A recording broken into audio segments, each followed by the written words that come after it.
好特別嘅一件。有冇朋友鍾意睇班賽羅啊、班賽石啊？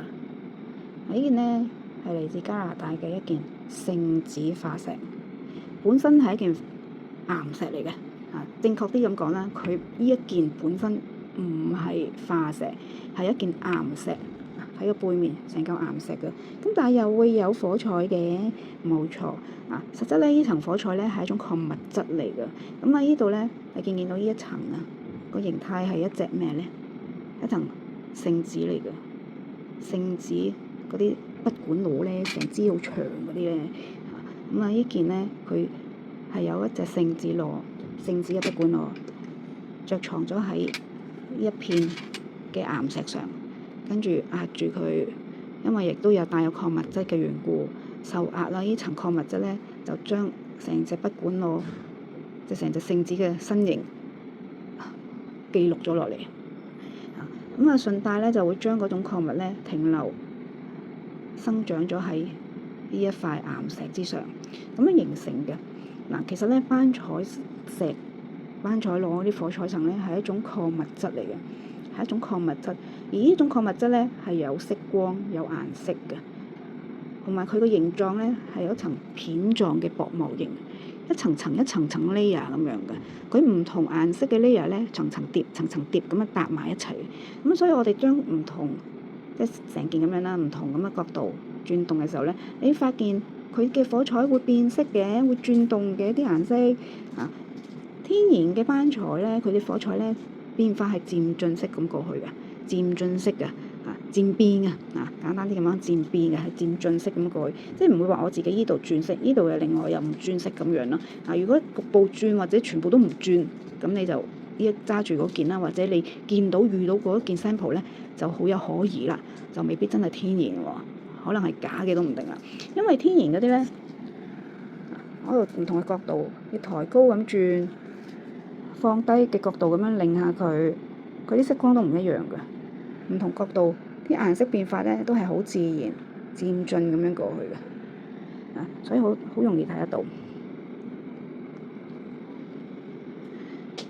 見到身上咧，佢有好多紋喎，呢啲係壓力紋嚟嘅，呢啲係壓力紋嚟嘅。因為隻聖子螺咧，喺片岩石嗰度就藏咗喺度。即係死咗喺呢塊石上面啦，直接啲咁講啊，死咗喺呢度。跟住咧，上面有好多岩石，即係地動山搖啊、山泥傾瀉啊、地殼變動啊、地震啊，呢啲好多動作啦，啲地球嘅本身嘅動作。跟住咧，好多岩石層冚住，又冚住，哇！啲石頭好重噶嘛，咁咪將佢哋長期咁樣壓住喺度。佢哋已經冇咗生命咯喎，佢哋冇得喐啦嘛，咁變咗。係咁壓，足幾千萬年。一般咧，我哋平時接觸嘅聖子螺咧，其實佢係比捲曲狀嘅班賽螺咧，佢個年紀仲要更耐嘅。叫做捲曲型嘅呢種谷石嘅海洋生物咧，即係我哋而家商業名稱叫佢班賽螺啊。班賽螺係一個商業名稱嚟嘅。